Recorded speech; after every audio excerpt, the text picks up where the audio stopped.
There, you've been warned. All right. All right, sweet. So 4, 8, 12, so 16 folks on. I think everybody who submitted an image is on, but that's good. All right, so quickly, some housekeeping. So the next meeting at RPAC is February 9, and that's going to feature Mark Bolton speaking. So if you don't know Mark or who he is, he's a professional photojournalist. Basically, he's a freelance photojournalist, and he's going to do a talk about the value of taking on personal photography projects. That's the long-winded way of saying it. He's going to have it'll be much more concise and make a lot more sense. But Mark is also one of the 46 photographers who participated in the New Hampshire Now project. So essentially, these 46 photographers just spent like a year and a half or something traveling all over the state and meeting people and photographing them just in their lives. And then they put out a book. And so he's one of the photographers who's going to talk about that, that project, and it should be really interesting. And that's February 9th at RPAC. The next critique meeting like this on Zoom is February 23rd. The challenge for that meeting is cold. So however you interpret cold as a topic, that's what we want to see. No limitations otherwise. I think you're going to get plenty of opportunity if you decide to venture outside and shoot cold coming up, because I think it's going to get pretty damn cold. All right, so Sean, yes. Are you going to film the meeting with, I forgot his name, With Mark? yes. There's no plan to at this point. We don't really have, other than like setting up a computer and recording it on Zoom or something. Mm-hmm. But right now we don't own any cameras or anything, or I mean, we own cameras, but not like video cameras. The club's not really set up to do that, as far as I know. Okay. But something we can certainly look into. So, okay, so back on January 10th, the leadership team had a meeting, and we sort of figured out some stuff going forward. So we figured out the two themes for the shows this year. Summer show in July at the Riverstones Custom Framing is going to be still life. And the winter show at RPAC in December is storytelling. How does a picture tell a story? So we have a whole year to prepare for that, and about 5 or 6 months to prepare for still life. So those are the show themes. And then upcoming meeting topics in March, we rescheduled speed learning to March. So what was supposed to happen this month will happen then. April, still to be determined. I'm talking to a speaker right now, hoping to get her to come and talk. In May, we have a speaker, Corey Kane. Corey is a landscape and wildlife photographer out of Maine, Scott? Yes. Yeah, so he came to us, Scott recommended Corey, so. But if you get a chance, you can pop over to Corey Kane Photography in Facebook if you want to see his work. It should be a pretty good talk. And then in June, we're doing what's called Back to Basics, Get Out of Auto Mode. So essentially, we do get a lot of requests about the exposure triangle, just some of the things that should be fairly basic. So we're just going to dedicate a meeting to it. And so if you guys, in the end, it might end up being kind of like a second speed learning. If you have any questions about anything, you can bring them in. But we're going to talk about exposure triangle, the basics of composition, try and help people get out of auto mode, and have a little bit more confidence to venture from the program modes on your computer. I mean, on your camera. So it should be fun. And it's one of those meetings too, that if you have a friend or somebody who you think might benefit from that, definitely feel free to bring them. We allow non-members to come check us out. It'd be a good meeting for someone to come check out. And then the only other thing that's on the calendar beyond that is sometime at the end of July, the beginning of August. The date exactly is to be determined. Is going to be the Star Island trip. So we'll figure that date out fairly, as soon as possible so that you guys can plan for it. It'll be a Saturday probably or a Sunday. Yeah, and we'll do the whole day like what we were planning last year. So catch the boat in the morning, spend all day out on Star Island and catch the afternoon boat home. And then probably get some dinner or something in Portsmouth like we usually do. It should be fun. A couple other things I wanted to mention.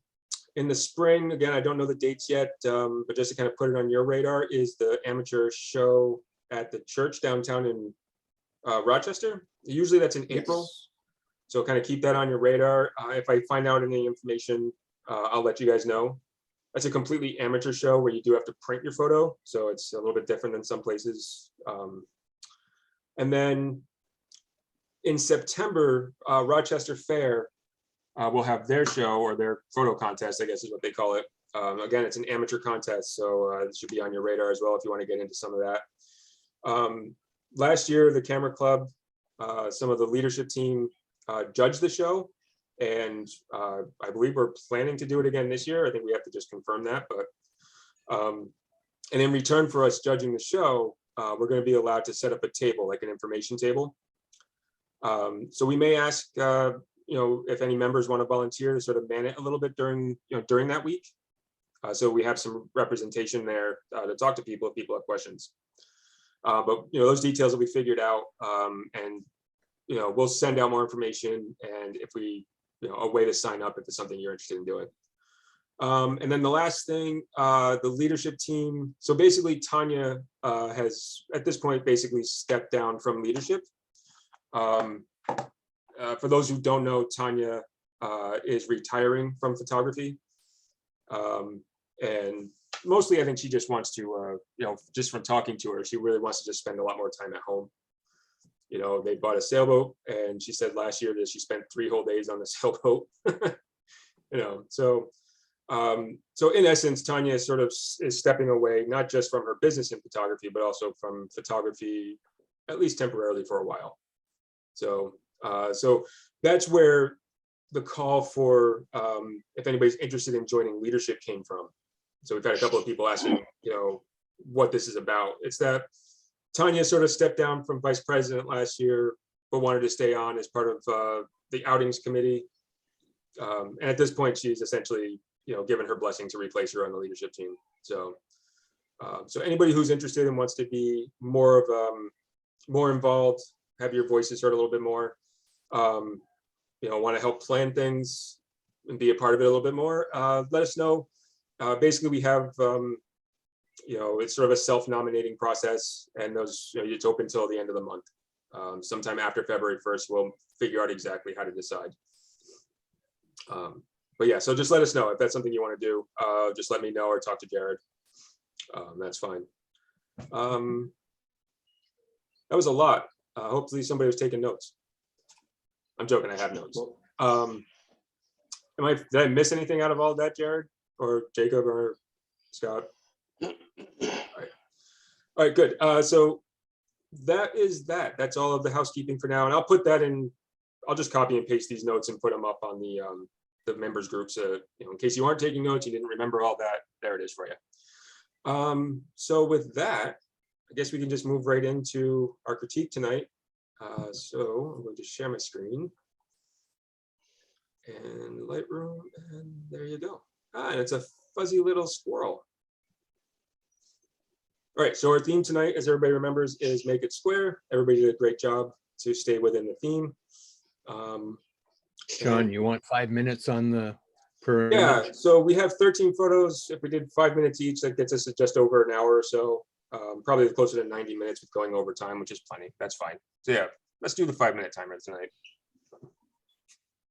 So anyways, the first one up, and Amanda, I'm sorry to do this to you. I think part of it is that this sometimes ends up in alphabetical order, although tonight I don't think it is. It just is bad luck on your part. That's okay. I also submitted mine really late, so I don't know if I try if and that make has them- anything to do with it when you load them in or anything like that. But Well, no, I that try could and also make be it on me. I try and make it as random as possible so that it's not in alphabetical order, but sometimes it sets itself again. And Yeah, it's fine. right now it is set to capture time. So yours is the oldest photo. That's all it really boiled down to this time. Okay. So anyways, this is Amanda's photo. It's a fuzzy little squirrel. The light is really nice. Yeah. Nice. The way to catch him, sort of like his feet are in shadow, but he's in, or her, whatever. Who knows? Yeah, I had some fun in Prescott Park a little while ago. There were a whole bunch of these little critters running around, just eating and playing with each other and stuff. And I kind of sat there and annoyed them with my zoom lens for a good period of time because, you know, they're always just, I love the way they move around. They make such funny positions. I actually got a lot of halfway decent photos of them feasting, and this one was one of my favorites for the reasons you mentioned, just the way the lighting came out. The lighting's excellent. I really like that. You got the catch light in his eye, which is perfect. Mhm. Mhm. The lighting is definitely perfect on it. Yeah, and your sharpness, I mean, there's some noise and stuff in here, but the sharpness is where it should be as well. So It's good that the background's out of focus too. Mhm. Yes. Good depth of field. Yeah, that's what I was going for, so I'm glad it worked out. Did you put a vignette on it? yeah, I did. There's a strong vignette on it. Yeah. Yeah.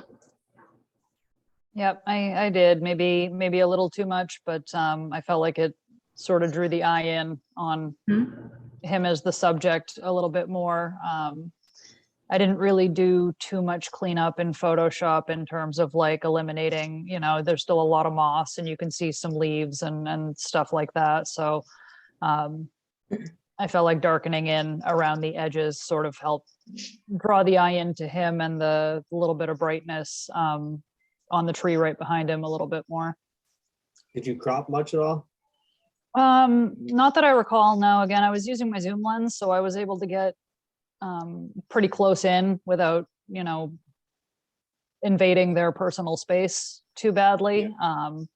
But again, I took quite a few, so some of them I cropped more than others because some of them were in a more open area without trees behind, so I cropped those ones in a little more severely. This one I don't think I did too much. Yeah, I would just probably draw back a little bit on the vignette next time, make it a little bit less subtle because it's Mhm. really dark in the corners. It almost kind of does pull your eye a little bit out too, but you kind of, by doing that vignette, you really did a good job of keeping your focus in the center, but I think it might be just a little too heavy. Mhm. But your lighting's really on point, right on the squirrel itself, and it gives a nice glow to the background, which is out of focus, but gives a little texture. So I like what you did with that. Thank you. The other thing, I was reading online last night about compositions for square images. And what surprised me is it says it's very good to put your subject in the center, which this photo does. And it does, it works. Yeah, I No, think it's I something to do with the squareness of it. Yeah. You know, just bisecting it with an image, you know, it just seems to work really well for this crop. Yeah. Yeah, and just looking at your settings, F11, you know, if you wanted to get your background even more out of focus, you could drop that. Mhm. You know, get it down to, I'm not sure what lens you're using. Some of them only go, if you're zoomed in at 200 millimeters, you may only get f5.6 or 6.3, but even that Yeah, would have produced a even better, you know, just a little creamier in the background. You lose some of the texture, but I think it'd be more appealing. I like the way the colors work. You've got that brown on his ears and the nose and whatever he's holding, and that's the same color tone that's in the background, and it really works well. And I know you can't choose that, but I like it.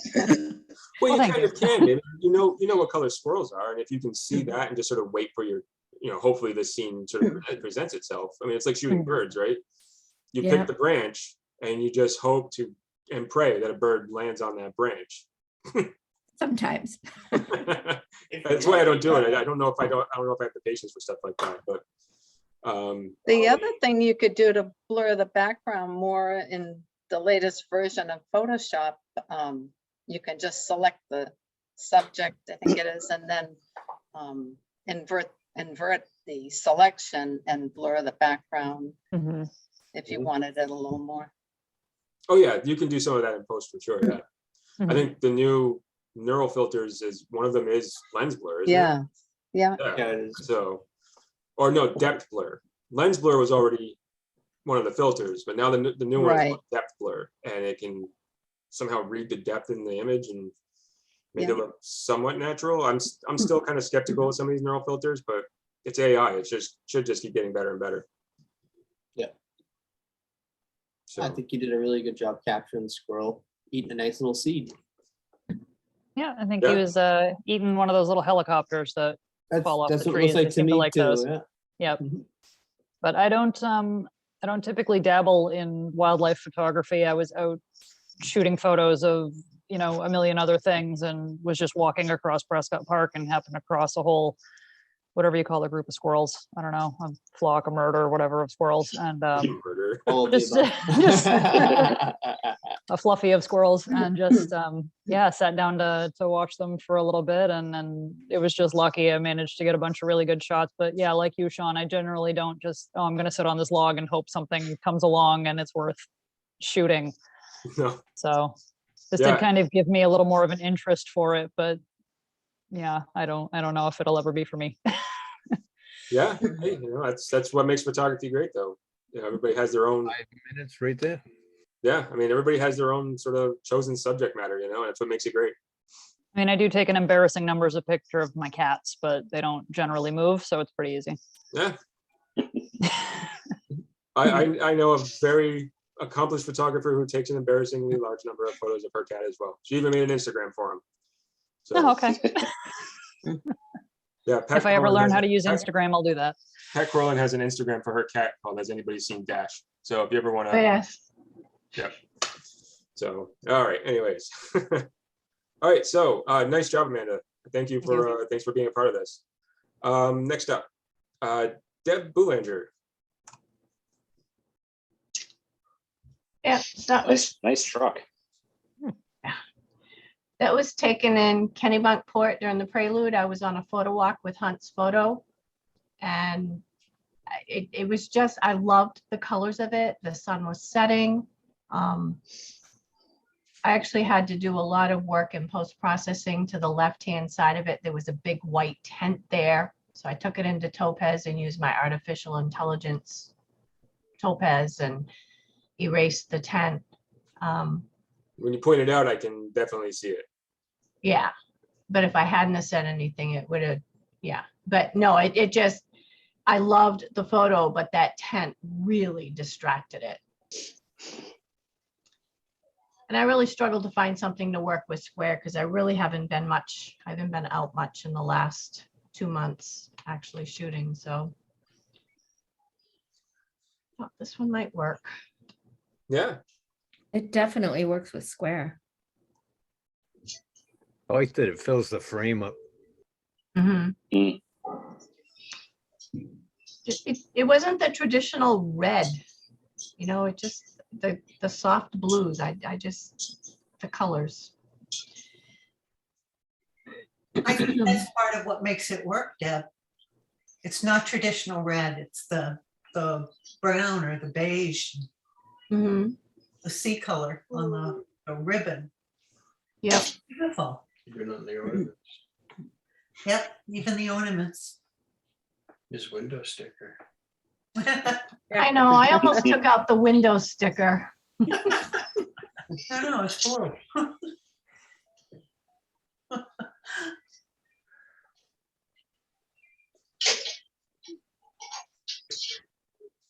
I mean, you get it perfectly centered. The hood ornament is right in line with the window. Oh. We were all taking turns standing directly in front of it. Once one person has a good idea, Mhm. are you reflected in any of these? Did you check? I'm not, but there were some people who actually were in theirs. Barely, very small, very, very small. It's nice. Oh, yeah. Oh, yeah. It's one of those Oh. things though, like I'm always, when I shoot cars, I always look to see, like, did I reflect in any of the chrome and stuff? Never do Kennebunkport again on Prelude Saturday. What's- Not a good idea. What is Prelude Saturday? It's the start of the Christmas season in Kennebunkport, and they do all these crazy things. People wear crazy hats. They have a parade. There is like hundreds of thousands, no, there's like thousands of people there. It wasn't a good day for a workshop. So we went up into the neighborhoods and actually shot front doors. They were all decorated. They were absolutely beautiful. And then we happened to come across this scene. This is late afternoon, right? It Versus is. Early morning. Yep. Yeah. Yeah. This is about 4 o'clock in the afternoon. I like your choice of position too. Like you got down lower, Mhm. giving you more opportunity to fill the frame up with the vehicle. Sean, you're the car expert. What do you think? So I like how it fills the frame, and this is tough in a square crop. The crop is awkward for this, I think. Mhm. And I think it's because you tried to keep the tree in the background. So you end up with like a lot of space on top.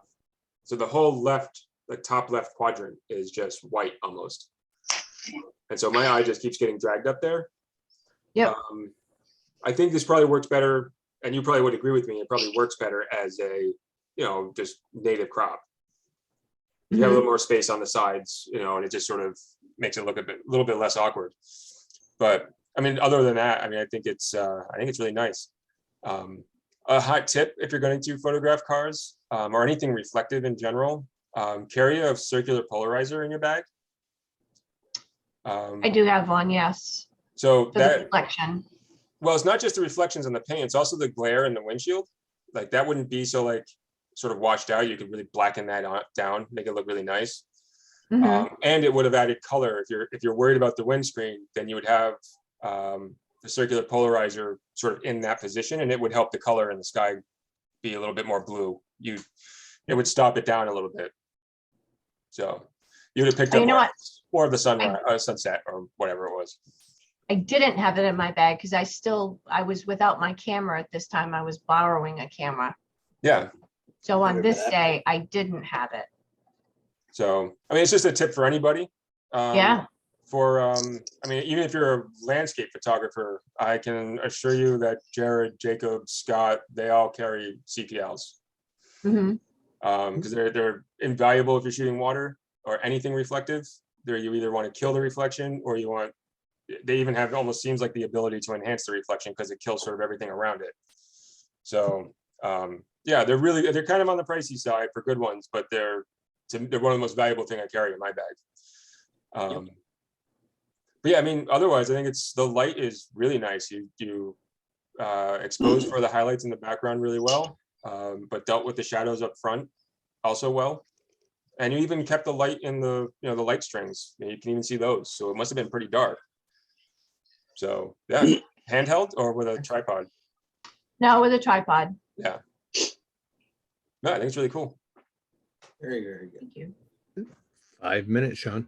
5 minutes. Way to go. All right, nice 6 job, Deb. minutes and 38. Good job, Deb.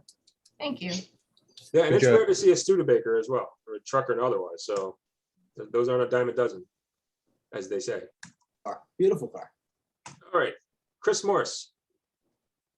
That'd be a good one for next month's challenge, Chris. Yes. I'm cold just looking at it. The depth of field is really nice. Oops. Very good depth. Yeah. Yep. We have a lot of hydrangea. And these two fell off during one of the storms. And I looked at it and I thought, that looks like a Christmas tree. Yeah, Yeah. it does. It does. Yep. It works well in black and white. I agree. Thank you. Yeah. So that's the view from our deck into our backyard. well, not our backyard. Conservation. Conservation land out behind us. The forest.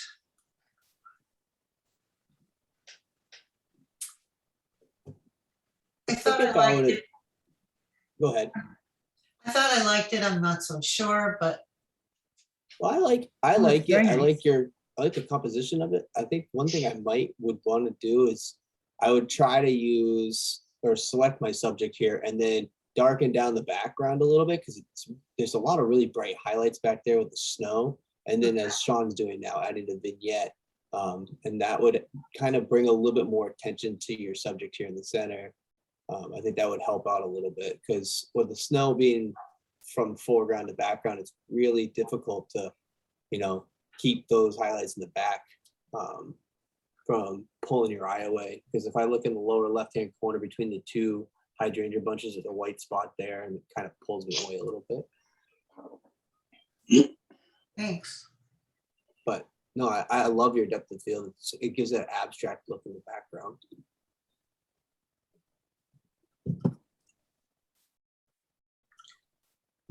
It's Did you something intend you keep looking at again, and I see more each time. I see the little snowflakes on the petals, and and you just see different things. It's kind of fun to keep going back into it.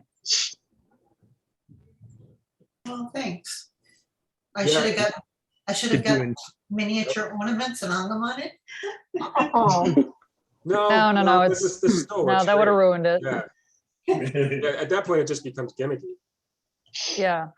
No, it's Oh. definitely like, there's a lot to look at in the hydrangea bush itself, but it's also like, it's elegant in its simplicity, just the bush itself with the snow and the way the snow is laying and like Pat mentioned with the individual snowflakes.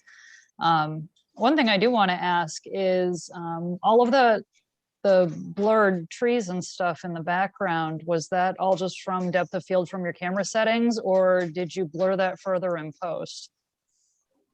I have to confess, it's a cell phone shot. Oh, okay. So, and that's fine. I can tell you that it probably is obviously processed in the cell phone, but this says f1.5. Yeah. Wow. So, that's real depth of field you're seeing. Because these cell phone cameras have very fast lenses on them. They're all designed to be able to shoot in the dark. So it's a f1.5 at 1/900th of a second. And ISO 50. So I'm not sure why the camera would make that choice, but it did. It's weird, but it's real. That's real depth of field. That even though it's a camera cell phone shot. Yeah, I did adjust the tone a little bit when I converted from color to black and white, because I really liked it better in the black and white. Oh, I can imagine. These things, when they're at this point in their, afterlife, they're just brown and drab and boring. Even with some snow on them, right? They wouldn't be very interesting to look at. I don't know, the browns are pretty. But the black and white brings out all the texture. Right, exactly. The black and Yeah. white brings out the texture, brings out Oh the yeah, interest. brings out all the texture. Whereas like if it's brown, the background is all trees, that's all brown. It's just all brown and white. And yeah, you just sort of lose it all. This brings it out.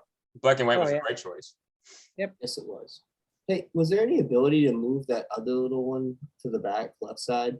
Oh, yeah, because I had planted that one there. I actually took the two of them together. And then I decided I liked this one better because of the way the snow had fallen onto it. Yep. That it was lighter at the top than the bottom. Okay. So yeah, I can get rid of that. I probably have another shot that doesn't have that. Peter goes out to shovel and I go out to shovel and I go, oh, look, a flower. And now it's a photography outing. And I ended up with two of the blossoms, two of these guys sitting on top of our Grill. Yeah, on top of the grill and covering 4 inches of snow that day. So I had total control over it because I could move it or remove it. thought that added depth, Jared. Okay, nope, I was just curious if that was, if it's how they landed or if you had planted them in some sort of way. Oh, no, I just sat them up straight and they stayed that way for a week. Oh, wow. They're just like frozen place. It's completely frozen to the top of the grill until spring. Yep, you'll Well, find them thanks. after this 20 inches we're about to get, you'll find them in the spring. Oh, unfortunately, our tree still has lots more. Oh, okay. We didn't cut it back in time. Thanks for the comments, everybody. Awesome, Yeah, way to go, Chris. Good shot. very good. All right, next up, Jacob. this is Jacob. Out playing with his dinghies yet again. Nah, Looks like one's taking on a little bit of water. yeah, I saw that. I don't think it is. No, I don't think. No it's- water. any It's of just them have water. flat bottomed. Yeah. Yeah. No, I'm talking the one in the foreground. Oh yeah. Is that water or is it just sort of? It looks Like like a there's a reflection in it. Yeah, Yeah, it's not This is water. a weird- It's a weird like Oh. glossiness to it though. Maybe it is some water. Yeah, Yeah. they all have water. in Yeah, I them. think there was a little bit of water in there. Yeah, that was what I was looking at. Yeah, that was what they had a little bit of water in it. I like your border on the outside of it, Jacob. Yeah. Thank you. where were the dinghies? Perkins Cove. Yeah, decided to go up there one day, and I'd only been up there once, and this was my second time up there, so I'm like, I might as well just stay here for a little bit. So Great leading line down through the dock. I like the positioning of the boats, and I do love the fact that you left a little space of water on the left-hand side, creating it, giving it some. I shot it like pretty wide. I used my 70 to 200, so this would technically be 105 millimeters. And then I just made it square. Oh, this was the D500. Yeah. Gotcha. Yep. I was trying to figure out what you meant by technically it was 105 millimeters. Yeah, I got you. I looked at it when I sent you the the data. I was like, wait a minute, no, it should have been 105 millimeters and not not the what did I shoot something. So Yeah, I forgot to do that. Yeah, this think is if I had- this is 70 millimeters. So does anybody need an explanation as far as what we're talking about in that regards? Why 70 millimeters equals 105 millimeters? Yeah, I Okay. need an explanation. All right, so Jacob shot this on a crop sensor body, which is not in and of itself a problem, as I have two of them right here. But what that means is that the sensor is smaller than what's in a full-size sensor. So it has the effect of making any millimeter, any focal length, 1.5 times what that is as far as like zoom is concerned. for a Nikon, it's 1.5. For a Canon, I think it's 1.4 for a Canon, 1.6. or is it 1.6? I don't remember. 1.6, yeah. That's as long as it's a FX lens, though. If you're That's using true. a If crop you're using lens. DX lenses, then that's sort of dealt with for you. Yeah. So if you're using a crop sensor body right now and DX lenses specifically say on them DX, which means crop sensor. Every other lens is for full frame cameras. So keep that in mind if ever you're, shooting. It's not something you really need to pay that much attention to, but it is something that does come up every so often. Anyways, Jake, did you use a polarizer on this? I think so. I always just say that the only thing that I don't really care for so much is the tire that's underneath the second. yeah, you thingy. can see Oh, you yeah. can see the bottom of Yeah. the water. Yeah, Yeah. it's so shallow. That's and the thing is that can either go with two ways. We either adjust the polarizer so there's a little bit more glare there to help cover it up, or the other option would be to wait and come back at a different tide level when it's slightly higher, and then you won't see it. That's the only thing that catches my eye other than Yeah. the beautiful image itself. And with that, like- I think I did use a polarizer, but I didn't like fully Turn it all polarize it the because way. I wanted Yeah. yeah Yes, because know I wanted exactly like what you're some saying. reflection in the water, and Yeah. I just didn't want the water to like kind of blend into the Totally the agree. post there. No, because I actually think that your polarizer is set correct because it looks awesome. It's just a little bit more water above it would have probably covered that up more. Yeah. No, I love this image. It's gorgeous. It is. Jared, I I really love the wish you pop didn't of point red. that out. I'm sorry. What? Jared, I really wish that you didn't point that out because now I see it. I didn't see it before. I I didn't caught see it it and I was like, before either. "Ah." Oh, The but gradient now on you the pointed water, it out. the gradient on the water would make it really hard to clone out. Yes, it would. Yeah. And it would. Cloning that out would not even. You would ruin the picture. I think it would be very, very difficult to do. I It know would a take a lot technique of that might work in Photoshop. It would be a lot of work, but I do know a technique that might work. I think the best result would be, it's hard to do because they may not be. They're definitely not going to be the same position, but a little bit more water, I think, would have helped that situation by far. Because then it would have helped. It would have helped put some distance between the boat and that water line. So, but no, fantastic. I love it. It's beautiful. I know my opinions are different, but I think that I like the tire in there. I noticed it before, and it gives you more information about the water depth, and it may draw your eye away, but I don't want perfection in something like that. This is rugged boats, and I like the little ripples, and I like the tire in the bottom. So I'm just a little backwards. No, and That's Not that's backwards. big enough photography. It's not backwards. backwards. Everyone likes what they like, and Yeah. that's perfectly fine. I think that's what makes photography fun.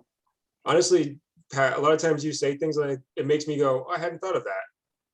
Yep. Which is good. I may or may not agree with you, but it makes me think about it, that's important too. Yeah, well, you've got the old ropes, and you've got things that are, and the boats move with the water, and that's just something that it tells me that at that place, I think the water is deeper, but it's really not that deep, and it just gives me more information. Yeah. No, good point. I like your No, but I agree with you about very the well. rippling in the water though. I really like that. There's texture, there's like that bit of water in the top left, but it's not just a flat color, right? It's not been, long exposured out. There's a nice rippling to it, some texture in there. It's interesting. Yeah, I agree with you with that for sure. As always, Jacob, beautiful. Yeah, it is. Thank you. Yeah, you're pretty good at this, you know that? Anybody ever told you I'm that? working on it. Nah. He just strikes luck a lot more than the rest of us. Yeah. Well, he's out there literally all the time, so you're gonna get, lucky than I am. I'm never out there. So Gotta get Sean in the cold. That's 5 minutes. all right. All right, nice job, Jacob. Anybody else have Well done, anything Jacob. for Jacob? Well done. All right, Yeah, it Thank you. is beautiful. Well done. next up. This is Mike Erickson's. No, it's Kate Wilcox's. Oh, is it? I'm sorry. No, I was gonna say, that's not It mine. is Kate. Yep. The arrow was on the wrong. Sorry about that. Kate's photo. I saw Mike too, so wrong arrow. Yeah, the arrow was on a different photo, even though this is the one that was selected. So, yeah. So sorry about that, Kate. This is Kate Wilcox's photo. Nice vanishing line, Kate. I like that. Yeah, very nice vanishing point. Makes me wonder what's around that little corner there. It was foggy this day too, wasn't it? It was probably a warmer day. White Lake State Park on New Year's Day. New Year's Day, it was a little bit warmer out because you could see that there's a little bit of atmosphere back there too. In the back. Yeah, that's what I really like that. Adds to it. That really I adds to love it. the muted colors. I do too. The texture is amazing. Just everything it's rough. It's not smoothed out with fog. It's just, I like that. Mhm. It was a lot of fun day. I shot the first day hike with the state parks. Mhm. No, it's very, very nice. I like your viewpoint. You got a very strong, prominent tree right there that helps lead you through, or that kind of anchors you to that trail, which leads you through the image. I think that's really nice. I think I might clone out those light colored leaves in the foreground. The beach leaves up on the left. On the upper left, yeah. The Yeah. ones that are in the foreground. Because when I put my hands over it, it's like, it just, Or it even doesn't distract me. darken them up a little bit. Yeah, So they match more the ones in the upper right. Yeah, more like the oak leaves. yeah, yep, that would work too. Yeah, I just gotta get the tones back in line a little bit there. But I agree with Sharon, yeah, if you sort of just block them out. Yeah. Yeah. It helps quite a lot. No, I like the ethereal kind of look to it with it not being super contrasty with a lot of brights. It's kind of a muted tone, and I think it really suits this image. Thank you. Yeah, even the snow isn't too bright. No. Yeah, you dealt with the snow very well. Snow's very good. It's the right color. It's not sometimes with people with Not snow, the yellow kind. it's hard. wait. It's hard to sometimes with snow, it's tough because it tries to give itself a blue tint. And I think you actually did a very, very good job in keeping the white highlight there and not turning it blue or purple or any other color like that, which can be sometimes difficult. Yep. Cool. Yeah, it's very nice. What I really like about it is it makes me want to go there. Mhm. Yeah, I've done that walk around the lake a bunch of times in the summer. I've never done it in the winter. I might have to try that sometime. Does it go all the way around the lake? Yeah. Oh, very cool. It's 2 miles. Oh, very, very cool. I didn't know that. Yeah, not a bad walk. There are some spots that are very, very thick with roots. So especially if you're going in the winter when stuff's covered in snow, you probably want to be careful. But yeah, go out there in the summertime and see some beaver, some snapping turtle. It's worth a walk, camera or not. Cool. But yeah, one thing I really like about this one is, and of course this obviously wasn't totally in your control, but that there's still some fall leaves hanging on the trees. I heard you say that this was a first of the year hike, but it looks like segueing from autumn into winter, which of course in New Hampshire you can have, 3 or 4 seasons in a day and a half. So that's very fitting for being here. But yeah, it looks like it's just changing over from one season to another. And with the sort of foggy atmosphere in the background, that adds to that too. And it's just overall, I like the ambiance.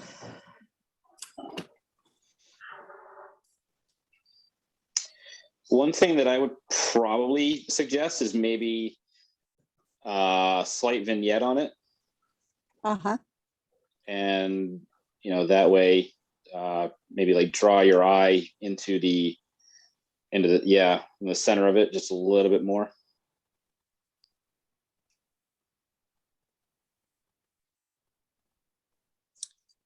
I was doing a lot of vignettes that day. It might have just That way, yeah. That way you get all that, you get the, in the lower right-hand corner, you still have, I think it brings out the texture in the snow, and it kind of gives it a little bit more dimension too. And it also, like, looking at it now, it almost seems like it's got more atmosphere to it.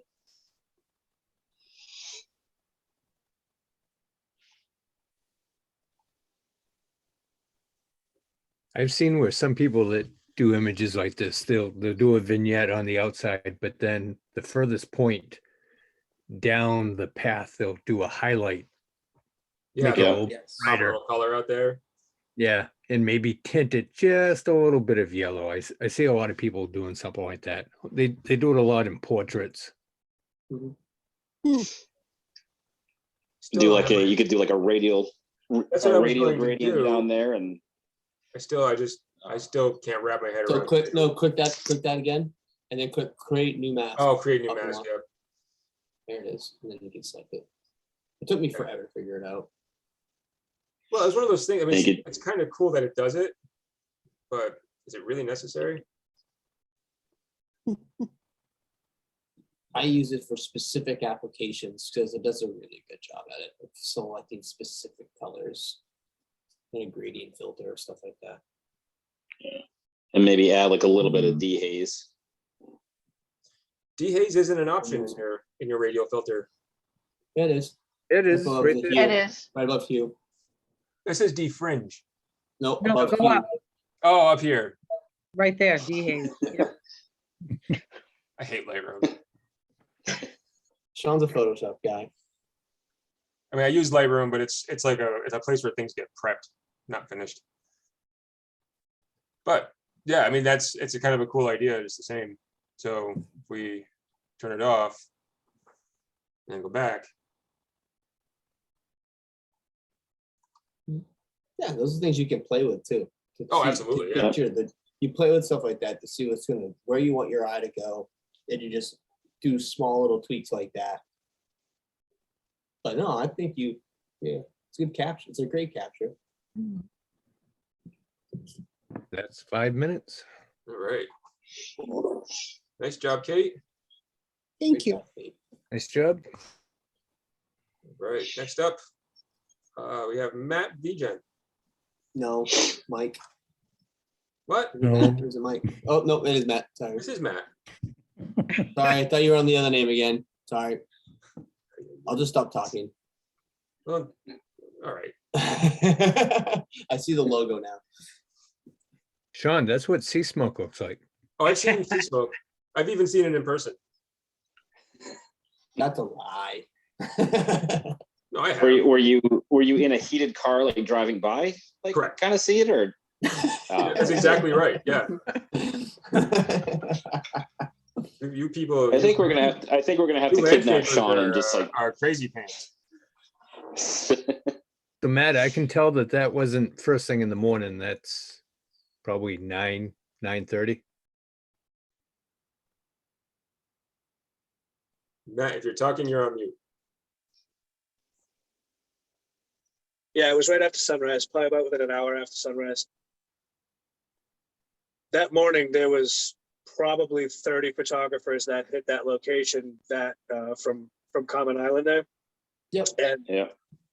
everybody had a like really golden, and I didn't want to go for that. I wanted to go for a really cold look. That's what I was going for. Everybody does the really sunrise, beautiful, golden, sun smoky stuff, which I love. I think it's good, but I wanted to create a cold image and make it feel damn cold. So I went with that. So in actuality, love- was it warmer than this when you shot it? Oh no, it was freezing. No, not temperature wise, color wise. Oh no. It was actually it was pretty white to begin with. It was freezing. Oh man. Actually, this was shot in the middle of the summer. No, I like this one. I almost could you crop it in a little bit more and remove that rock in the front? From where? This way? Yeah, crop it up. Yeah.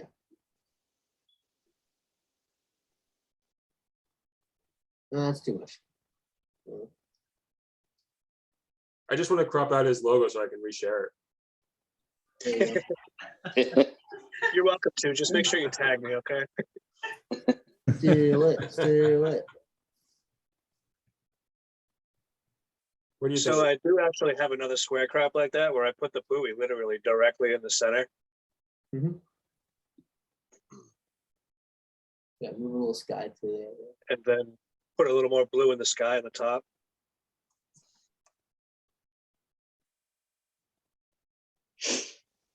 And then you got the Addams Family character in the lower right-hand corner. Just a little hand. Yeah. Right. There's the thing. This thing. Doesn't it? No. The hand. And Matt, in his own way, looks like Uncle Fester who hasn't shaved in a while. You're absolutely right. The Addams Family, dude. I like the reflection on the like the dome part of the lighthouse there. Little catch Oh, light, you mean? yes. Catch light up Yeah.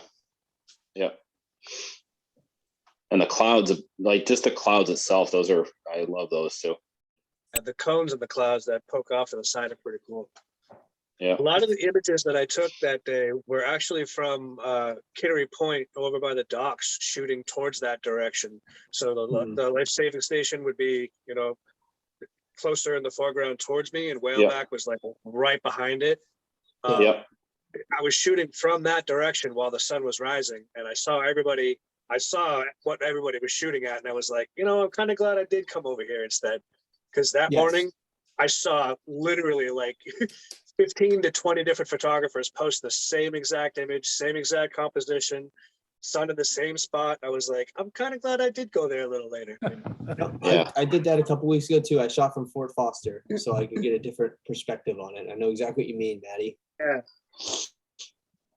I try not to, I've been saying this for like the last year to a year and a half. I'm trying not to hit these locations that are very, very familiar to people, because they're just so overbeat, and I see them all the time. I'm kind of getting bored with them. So I'm going for more inconspicuous, where was this taken kind of image. This is definitely not that, obviously.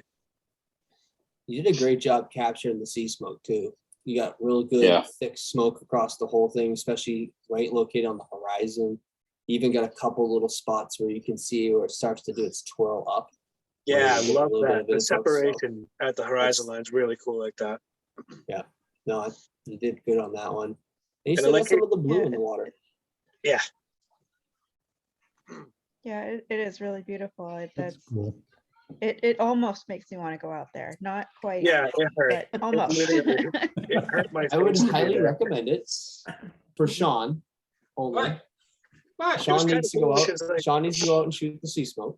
I'll come out with you. Let's after go. the sun went up for a little while, the wind started whooping a little bit, and you could kind of see where it's twirling across the water a little in the foreground there. Yep. Some of the images that are on both sides of this in a couple different directions are pretty cool. I shot this at a very high shutter speed. Well, not very high, but a higher shutter speed to be able to capture the smoke doing that. Yes. 2500th of a second. That's pretty high. Oh yeah. Yeah. Because if you go too long, then it just blurs it all out, and then you don't even see it because You'll start to lose the detail and all of it. you lose all the details. So you have to shoot it higher. I also At did least that the length of because your focal. with how bright it was too, I had to do that too. And to not blow the white out was kind of interesting. I wanted to go for a really bright image and not lose the white. Good job. You succeeded. I like it. That would be 5 minutes. 5 minutes. All right, Excellent job. Maggie. Well done. Appreciate it, guys. I commend you for going outside. I don't want to do it again. We'll go shoot again. All right, this one is Mike Erickson. That Yay, I know for Mike. sure. Yay! Oh, I like that. I like the frozen part in the front mimics the waves in the back. Yeah. Yeah. And the detail is just on point. Good choice of good choice of aperture too. I like the fact that shallow depth of field. What was the Probably a aperture, happy anyway? accident. What was the aperture on this? 4.5. That's pretty good. I almost am curious if black and white would help with this because of the brownish water. Browns in behind the it. color are a little bit distracting. Yeah. But To me, that's the only, yeah, because then you could really start to put the highlights in the darks, and you can get some crisp detail in that water. Or maybe just take down the, if you go back color to of the color and just go into your color section and maybe just take down the saturation of that. I don't know if that's like a greenish or yellow That's or. like That's the name of the photography. yeah, it's mostly yellow. Maybe a little red, Yeah. a little orange. As You well. just take the saturation down on that, and I Yeah, like them. I kind of, Because I feel like I want a cooler scene, and I love that piece of ice right there in the front. you change the white balance on it to like daylight. That'll cool it down. Mm,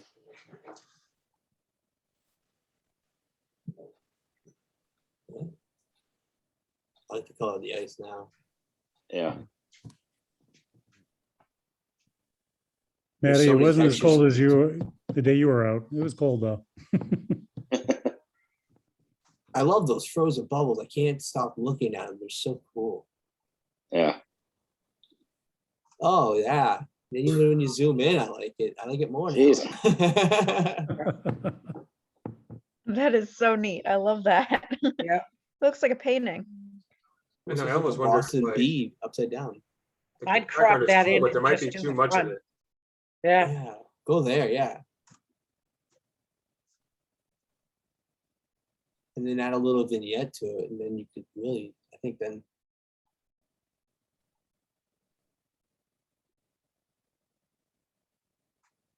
Yeah, I think Oh, if you that's spend some neat. time just playing with the highlights and the contrast in here, I think you could really. Mhm. Really make that pop Mm. out. What was the shutter speed? 1/200th of a second. Okay.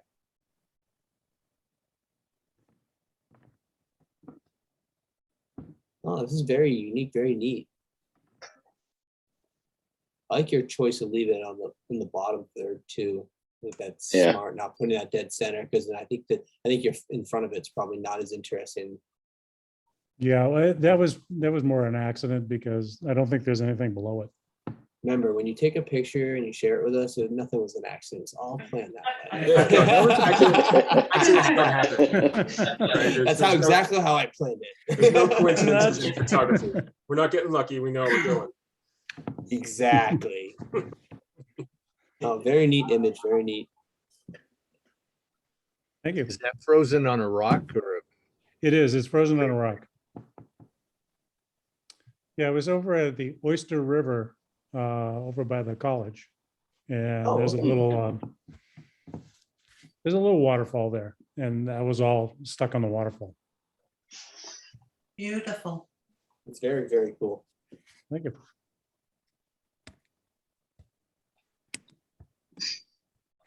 Sometimes you're better off not shooting the whole waterfall, just taking little portraits of it. Yep.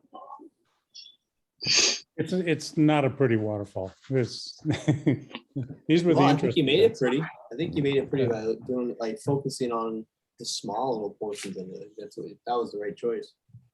All details, absolutely.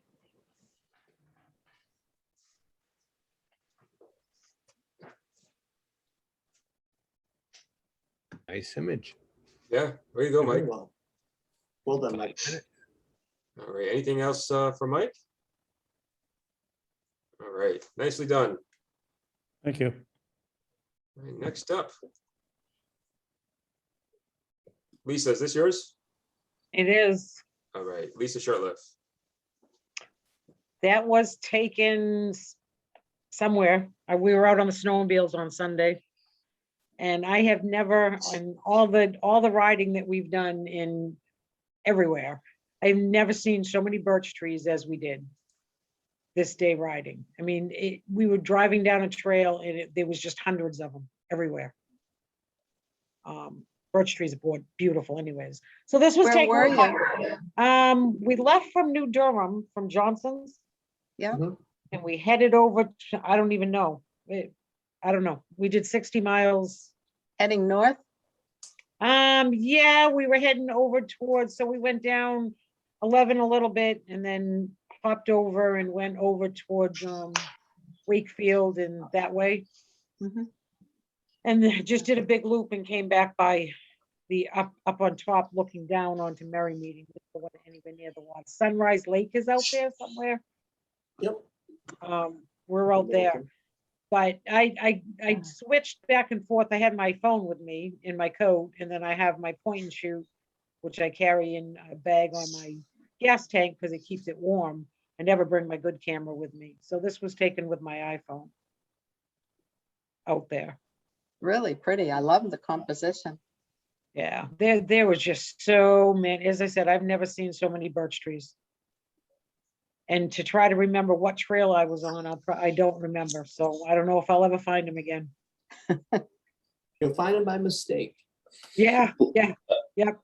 And sometimes my husband doesn't have a lot of patience for me stopping and taking pictures constantly, so I have to pick and choose. Lisa, what iPhone did you shoot this with?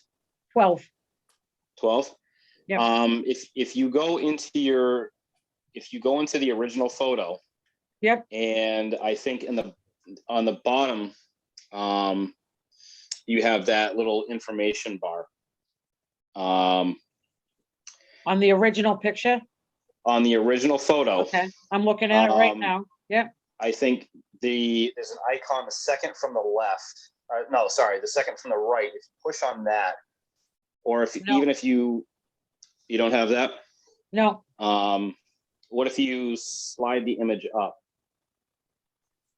No. Does it give you nothing? No. Nope. I'm in my phone right now. What am I looking for? So I think if you slide the image up, unless something is not turned on in your settings, you can find out exactly your shutter, all your shooting data. It's on this. It's on here. It tells me exactly what it was. And it should tell you where exactly you shot it from. Oh, really? Yep. It tells you locations of where your photos were taken on the iPhone.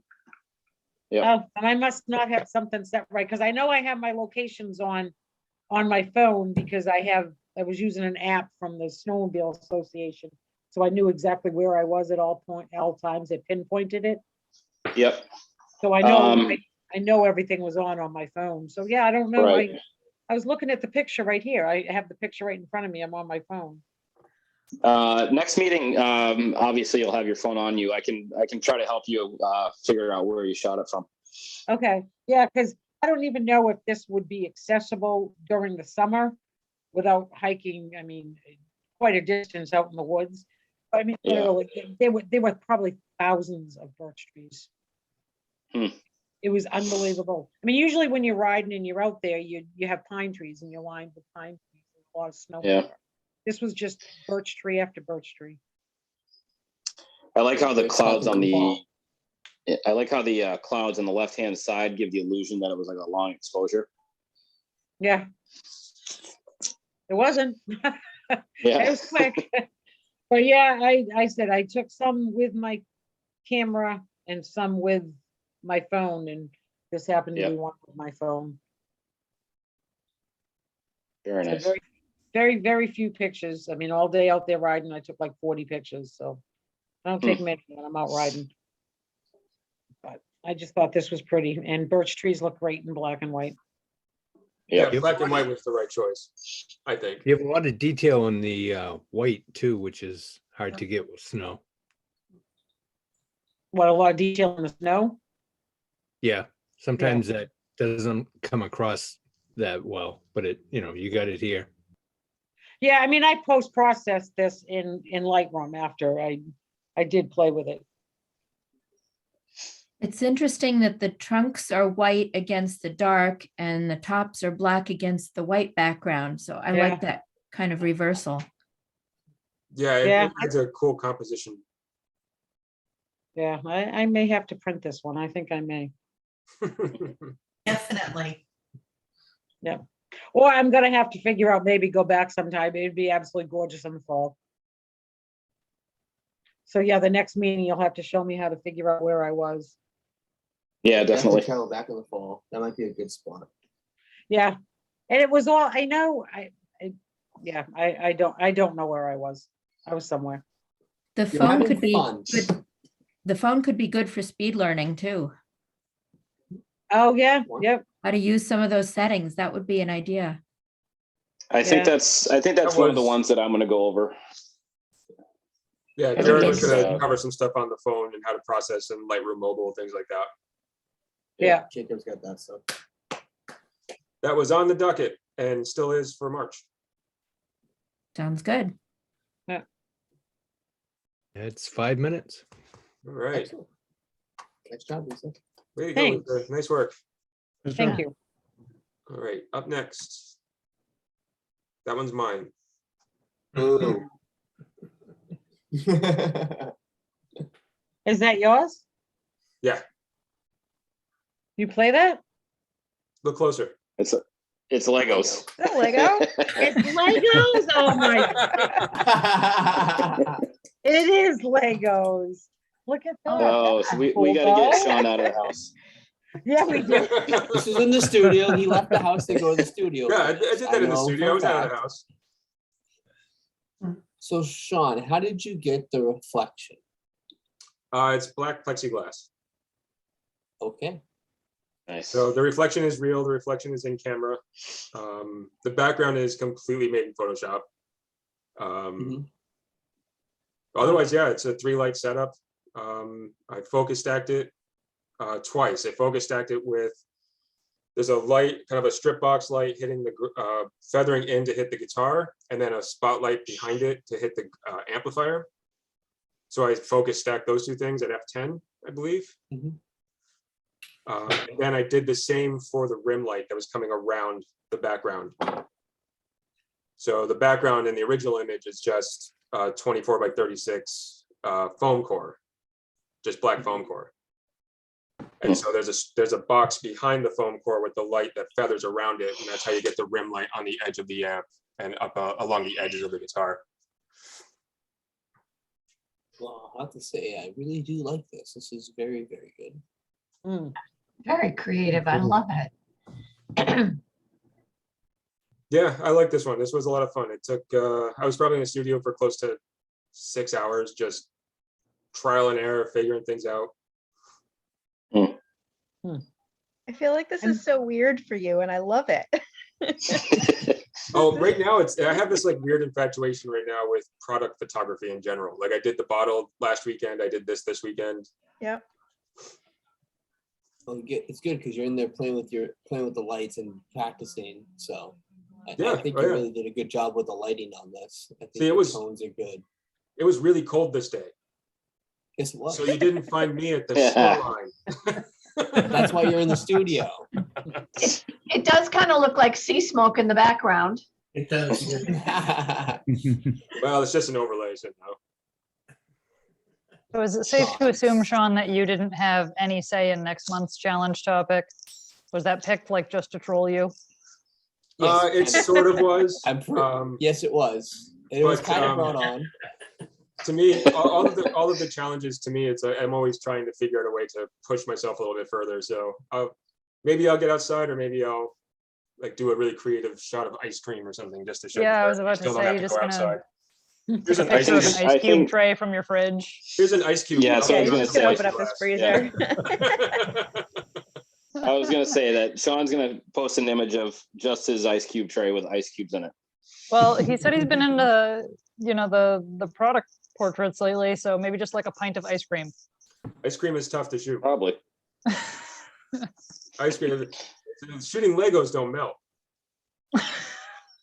Look at That's that true. thing. I left it right where it was, and it's probably still in this exact position, whereas ice cream would not be. The box would be, but the ice cream would be. everywhere. Exactly, the ice cream would just be all over. You the wouldn't need to worry about a reflection because it's going to create its own foreground. Yeah, exactly. No, and I think your choice of background color is really good. It's good complement for it with the like greenish hue, kind of complements the red a lot too, so makes it stand out more. Yeah, I'm pretty happy with how this came out.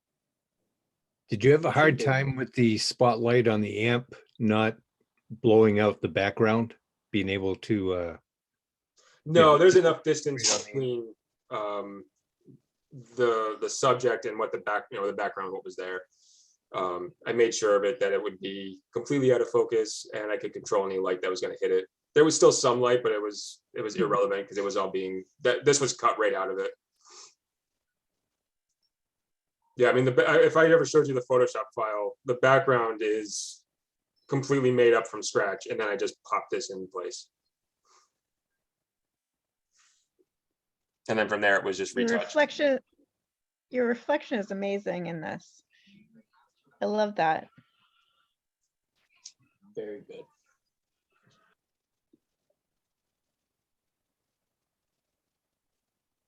Is that just a piece of black plexiglass going off to a black, seamless paper, or?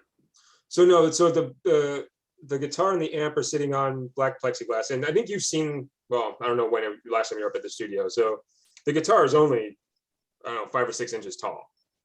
Right, this is not very big at all. So there's the black piece of plexiglass, I think, is 20 inches long. Maybe it's not big. So that was just sitting on a table. It's pulled out far enough away from a piece of black foam core, which is the background. And the whole point of the background of that was that it was going to be removed altogether. Sorry. Smack him on the way out. What's that? I said, smack him on the way out. Yeah. So yeah, I mean, if you wanted to see it, Scott, it's still set up exactly this way.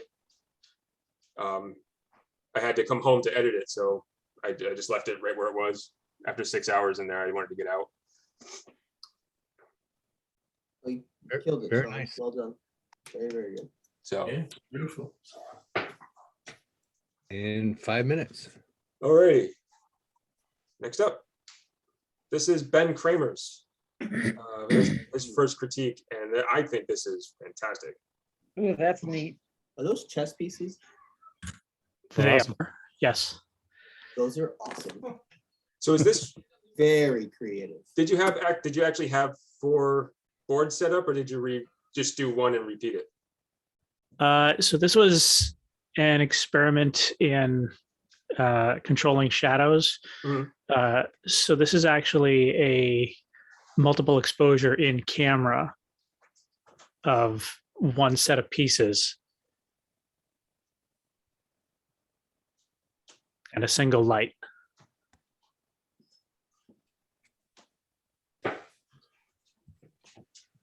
I see scratching head. So So when you did the exposures, you sort of like walked around the table essentially. yeah, this was a custom apparatus. Basically, I have the camera pointing straight down Mhm. to all of this sitting on the floor with a single light off to one side. And the camera is basically, I just rotate the camera 90 degrees for each exposure to get all 4 corners. Very cool. Wow. Cool. It was also an exercise in spending far too long trying to get my camera aligned so that rotating everything would be centered properly. I can see that. Yeah. It's funny because I would have just approached it like, I'll just shoot one and then I can just do this in Photoshop later. Yeah. I had originally wanted to try and reproduce it with film as well. But like everything, I waited until the last minute to pull this off and spent, again, far too long trying to get the camera alignment right. And by the time I got a few good photos out of it, I was at my limit. Know that feeling. It was This really is creative. so though. I think interesting, it's really and cool. I just So creative. yeah, I keep looking at like each corner, knowing that it's the same pieces, but it just having it turned and as a reflection of each other, you kind of keep going back and forth to match things, and they don't match, but they do match. Yeah, this is so interesting. Thank you. And what was the surface that you used to shoot down onto? Was it you said it was a floor? But Yeah. what did you have on covering the floor? So this was just white poster board, as well as a layer of black poster board, the corner of it. Okay. Very cool. It's very this is creative. So unique. I like it so much. This has been great for symmetry this past year. It would have been, yeah. Oh my God, it's fantastic. Thank you. I keep seeing like skeleton hands like reaching towards the center. Oh yeah. Now I see that. That's so cool. Yeah, there were a lot of different layouts that I had in mind for it. But again, just it took so long to get it set up to get a good successful shot that by the end of it, I was done for the day.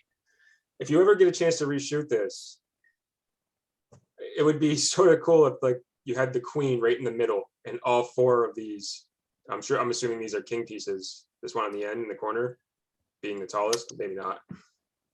I think actually the one in the center is the queen. Oh, okay. I was just thinking, maybe, oh no, put the king right in the middle. It's just and then just title it Checkmate. Yeah, that would be good. Oh my God, it's so, yeah. Yeah. I mean, that would take even more time positioning. Yeah. I would probably just take a photo of the king, like just shoot it straight down and just pop it right there. Pop it right in the Photoshop. Yeah, and then, yeah, very, very, very unique, very creative. I like where you went with this. Great job. When we're done here, if anyone wants to see it, I have some pictures of the setup that I used for it. Cool. Share them on the site. Oh, post it on the interesting. Facebook group. Yeah, I put 'em think right on the everyone Facebook would page. really like to see that. They post All a right, photo I'll and then do put that. like any setups or anything. Like I have shots of my lighting setup too. I can put that on the Facebook page too if you guys want to see it. But yeah, it's a good place to see it for anybody. A good place to put it for anybody who couldn't make the meeting. Yeah, definitely share this image on the page too. This is really cool, really unique. Thank you. Well, it's a good example of like, this is why we do the challenges. It made you try something that maybe you've been meaning to try, Well, it's not all done in Photoshop or Lightroom either. This is done for real. Yeah. Yeah, the only hard part of, now I think about the only hard part of the king in the center would be you'd have to light it from each direction. Well, you wouldn't, because it's always going to be lit from one direction, and as you're rotating it, you're getting it lit from all four sides. Oh, that's true. As No, you're long right. as you keep it centered. As long as there's the So camera, yeah, exactly.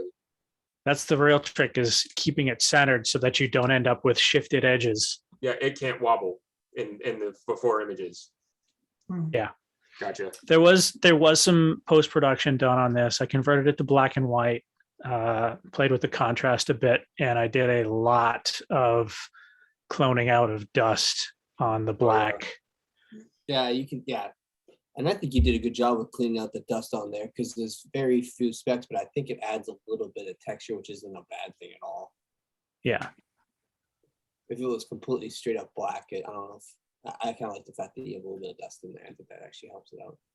It's funny because the dust almost identifies it as a photograph. Yes. And without the Yeah. dust, if you just had black squares, it would, it'd be very graphical and still very cool and very nice. It, wouldn't necessarily look like a photo anymore. And if you were to look really closely, you would find that I didn't always clone out all of the exact same pieces of dust. Yep. So it kind of makes it look like they're separate squares. Yep. There's one hair that's on all the corners of the little pond. Yeah. That's the only one that's unique, the same everywhere, but everywhere else is kind of sporadic. It's really cool. And they're not all the same hue too. I think they're just, yeah, that's so neat. I like that. Oh, and there's some- mesmerized by this. I am mesmerized by this picture. This is really neat. Thank you. Very creative. 2 thumbs up. Very good. What gave you Thank the you. idea to do this? Say again? What gave you the idea to do this? I don't know. I don't remember what exactly sparked the idea. I know there's something about a symmetry challenge I think Nikon was doing that might have inspired it, but also just I think wanting to play with the multiple exposure in camera and the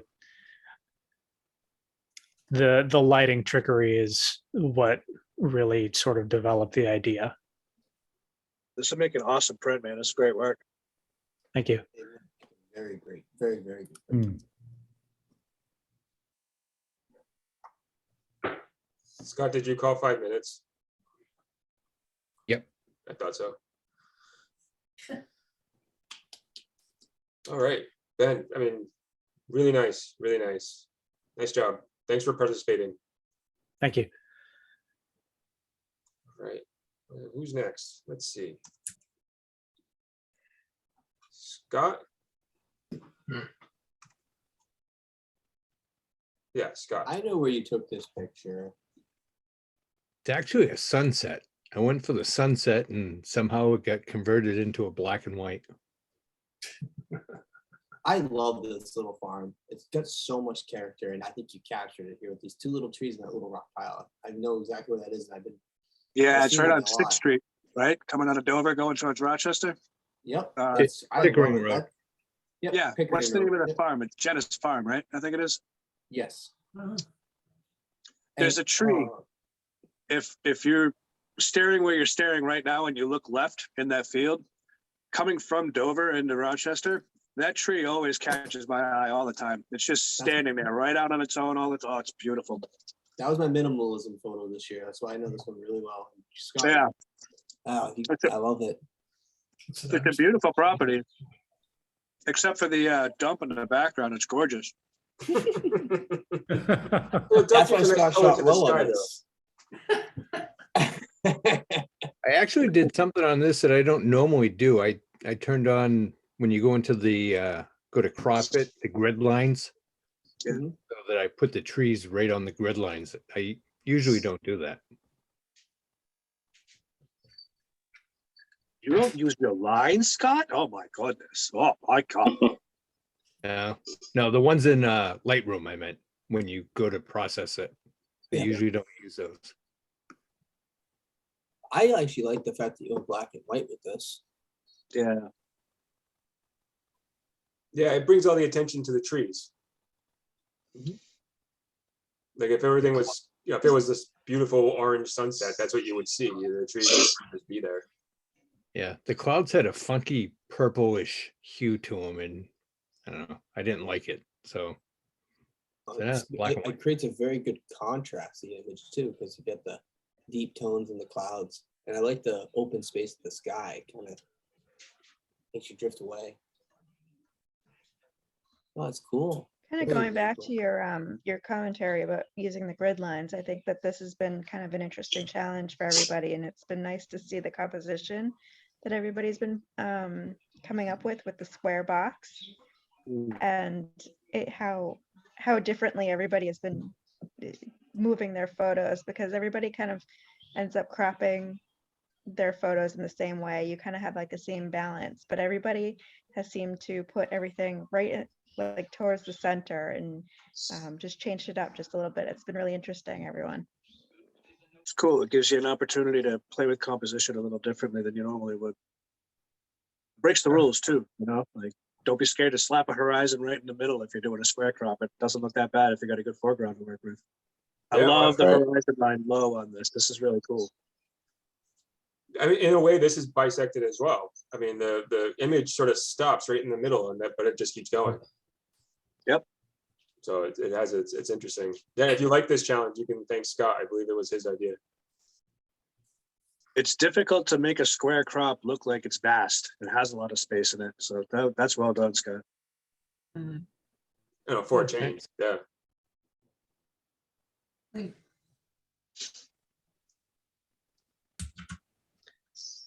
I like how there's still a lot of detail in the rocks.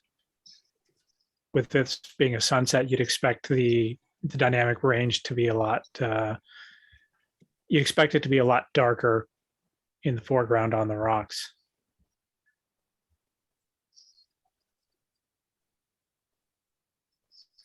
Did you lift your shadows quite a bit in there, Scott? Yeah, quite a bit. Looks like it, yeah. Probably twice. I think I lifted them and then I took it into a denoise, and then when you come back, it resets it at 0, so you can do it again. You can see a little bit in the branches to the left. Go up a little bit with your cursor, and you can see where it's a little bit fuzzy over in there. Yeah. I like that. I love the contrast in there. It's really cool. It looks good cropped in like that too.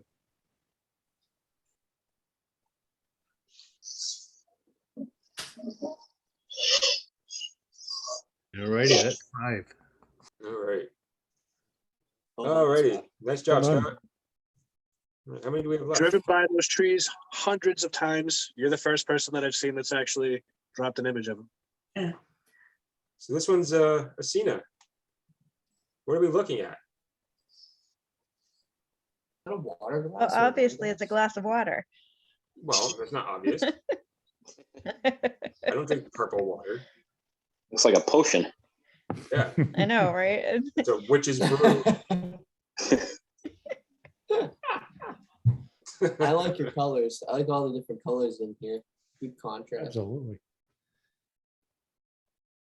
Are the lights actually in the water or behind the glass?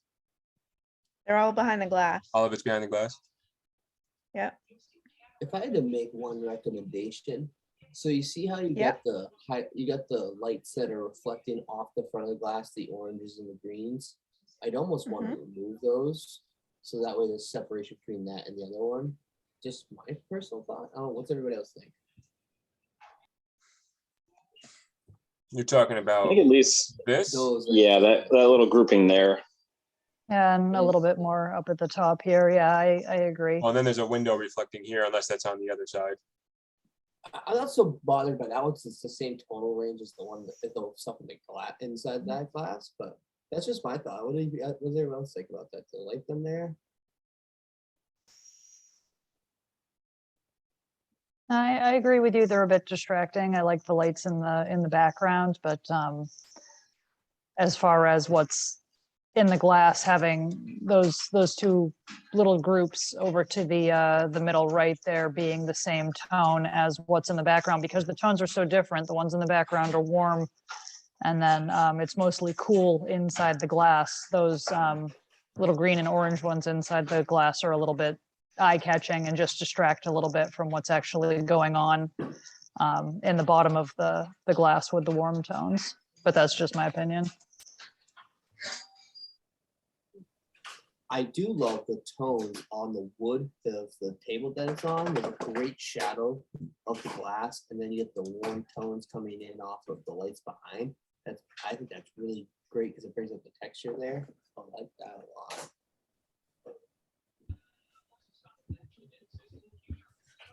It's definitely interesting, no matter what.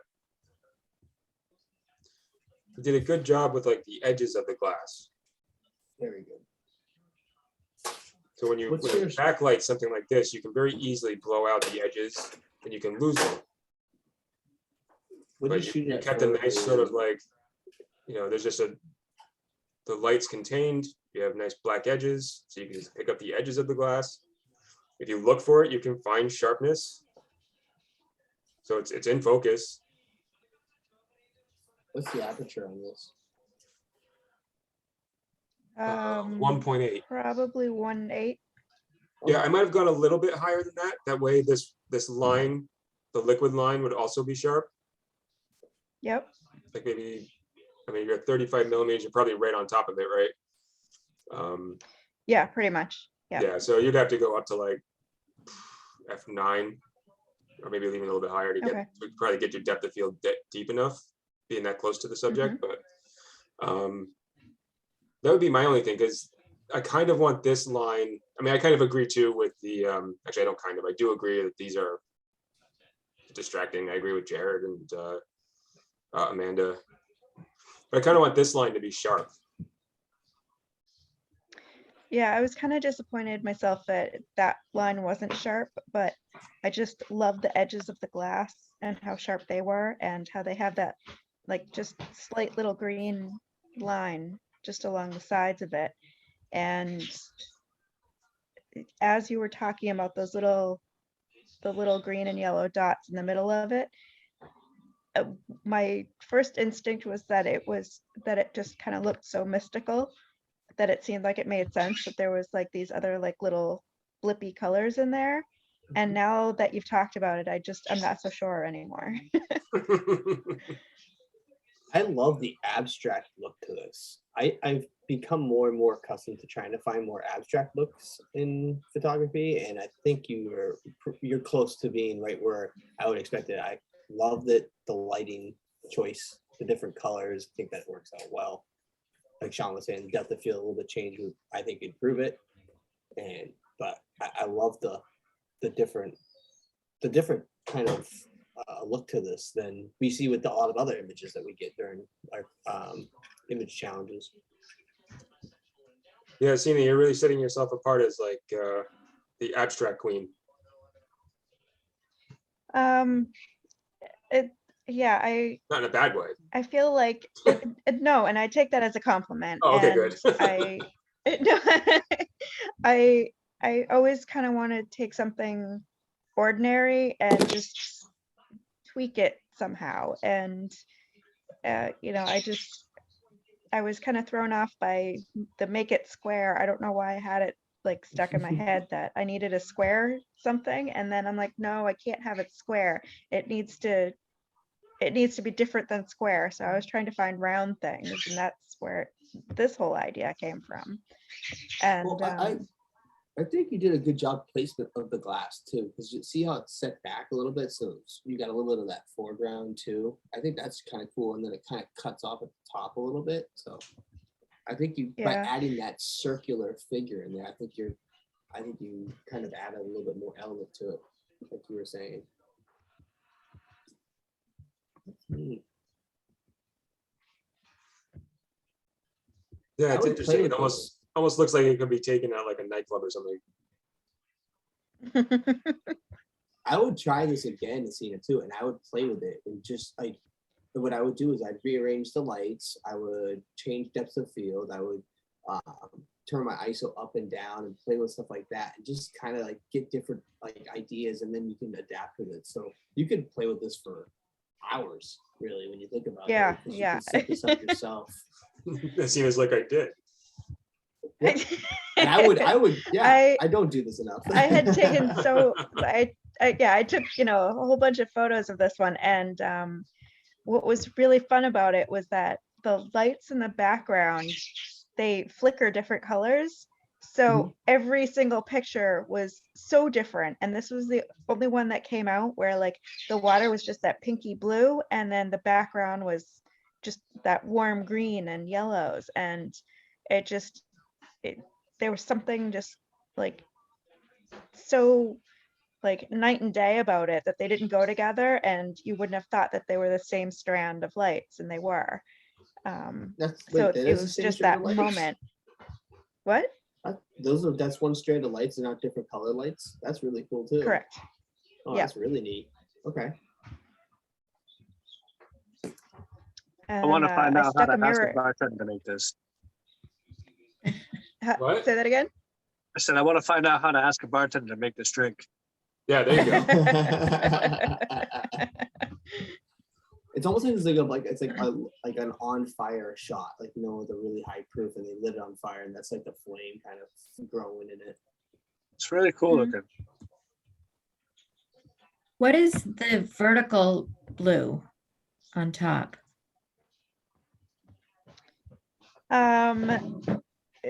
Looking at it now, it's probably a reflection of the television that was on in the background.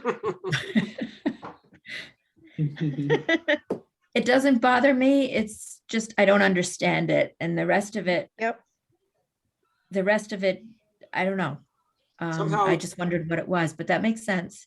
Somehow, like, I look at that reflection of the TV and I'm like, it has a weird sort of rectangular Frankenstein-y ghoulish face to it. Yeah, I see that too. Yep. Like there's like two eyes right here. I mean, who knows? Oh what it is. God. Is But it the that- color in our works mouth. with the color works with the rest of it. So it's supposed to be there. It's It does. It's the a colors liar. do you work. photographed a My first- ghost.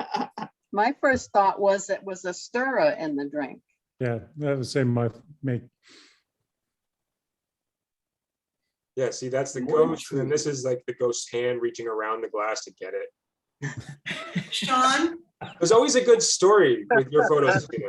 Every time. Sean, Yes. Sean, Yes. you need more wine. You need more wine. We're gonna need more wine. I'm only I- trying to give So you I had nightmares. in front of this whole setup, I had a mirror as well. So there was some reflection coming back from the mirror because the lights were just like blinking, and so it was kind of lights coming from every direction. Beautifully done. Yeah, very cool. Thanks. Very Very, creative. very cool seeing it. As always, you always come up with very interesting images. I like it. One of these Hey. days, we're gonna stump you. Came close. You're gonna You came stump me? close. Yeah. We're gonna give you a challenge and you're just gonna go, you're gonna show up at the meeting going, I just couldn't do it. All right. It won't be anytime soon. But we'll- Those are the meetings I just don't show up for. Oh, I see. I was conveniently busy. All right. Last but not least, Mr. Plank, Mr. Jared.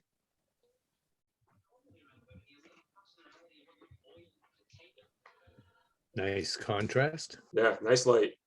Very Yeah. nice. The way it Really wraps nice around. details in that. Yeah. Definitely I have had some to go- squares going on in there. I had to go. I was trying to find an image to do it, and I was like, "This was not my intended crop for this photo," but I figured this would be a decent one to work with because it's at 200 millimeter, and I cropped it a lot because I was trying to just shoot it, the vertical portion of this lighthouse. So I just cropped the top and said, "Let's have some fun with it." Which light is this? Portland headlight. That's what I thought. So like with this image, I just did some tonal contrast adjustments in Lightroom, and then I took it over to Silver Effects Pro, and then placed a filter and used some control points to just try to balance out the contrast a little bit for with the direction of the light. Silver Effects is made of magic. Oh, it's gorgeous. Sometimes it does some weird things you have to correct, but Oh, yeah. I played with this afternoon, and I thought it was decent enough to throw up into the show for the day. I like the square panes in it too. So it's not Yeah. just square image, square panes. That's why I thought he chose it. What a square.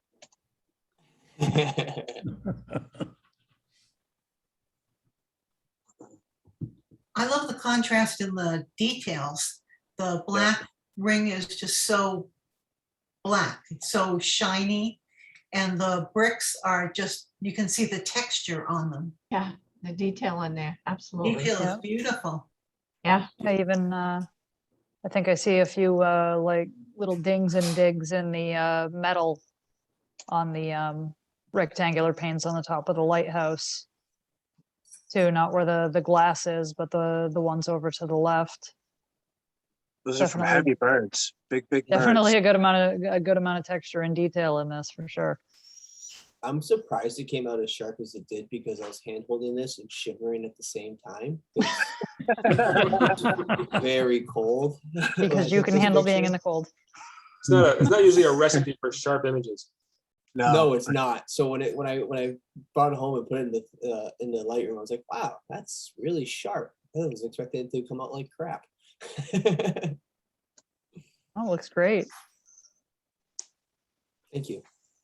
I do really like the fact that the whole background is just like just a solid gray. Like it just gives it a really nice contrast and kind of makes the whole like the lighthouse pop in front of it. And that there's no other details there, and you're really just focusing on all the little details right through the middle. And I don't know why I really like this, but where you cropped it right on the top, like just on the antenna, I don't know why I like it touching that top edge, but that it It's just almost kind of shoots right. uncomfortable. Well, it like Yeah, it that completes the shoots through the whole bisection. thing. It completes it. It does, yeah. I debated leaving the top of the antenna and then space above it, and I hated it. So I played with the crop for a while because I'm not a square crop guy at all. So when I had to do it, I put it on the left side, I put it on the right side, I put it in the center. And so it was a battle for me to figure out how to play with a square crop because it's not my typical shot. Jared, what lighthouse did you say it was? Yeah, this is Portland headlight. Thank you. You're welcome. I also like the fact that there's two doors, like kind of right above each other, and it's almost center of the image too. That's the other thing I liked about it. So you almost lose this one. Yes. You pick up the knob, that's about it, and the hinge. But yeah, and this one you have to just sort of find, it just sort of fits in there. Another square. Get out of here. Square on square on square. Hmm. Yeah, that's crispy. I like it. Thank you. I like how crispy has become a photography term. Oh, it's pretty crispy. It's funny because I used to refer to crunchy as it being over processed and over sharpened specifically. Yes, yes. But crispy is good, crunchy is not. Right. Neither is mushy. You know what? Mushy is no good either. No, mushy is no good. Mushy's real bad. I have mushy shots myself. Oh, plenty of them. Yep. There's so many of them. Yeah, I love the way that the light just sort of like all these highlights on these verticals here, and the light just catches them all until it comes around, and then it catches it again on the other side. I love that. Good separation. It's just a great shape. Like it just captured it. The light is so perfect on it. Was this like an early morning shot? Yeah, I did this after I shot the Sea Smoke up on Portland Headlight on Saturday this past weekend. And I was getting ready to leave and I was like, I want to go shoot this. Just the steeple portion of it, or the lighthouse portion of it. So I took a couple of quick shots. My hand warmers were, they were my best friend that day. But at this moment, I was shivering across my whole body because it was about 3 degrees out. So by the time I was done, I got back in my car, I was very cold. It doesn't take long to hit you, especially when you're single digits or below. I was outside for about a total of an hour and 10 minutes straight. So by the time I took this photo, I was frozen. Yeah, it was. I'm a big advocate for hating blue skies, like just straight blue, and sometimes that's what it was. So I thought black and white would fit this better. It definitely makes it. Oh, the black and white is great because the black and white is what's catching, the gradient of light across, and all of this is being caught by the black and white. It's got a slight, in Silver Effects, they have some neat different filters for the black and white where you can like sepia and all these other things. And it's got a slight blue tone to it. So it's not pure black and white, but it's got a little bit of a blue hinge. And I thought that kind of helped it out too. Very, very, very subtle. I can't remember what it's called, but I can send you what it looks like. I love how darks the darks are. That doesn't make any sense, does it? The point, like, you're not losing any detail with the darks. No, it makes sense. You still have to look really hard to see what's going on in there, though. It's cool. But to Sean's point, I think I might want to just touch that door slightly a little bit more right there. Great dance of dynamic range. Yeah, are you even clipping black anywhere in here? Because even these darks are almost have like a flatness to them. Right. I don't think I am. Yeah, I don't see any. Maybe just a very the sharpened edges of sort of picking up some contrast. Same thing with the whites.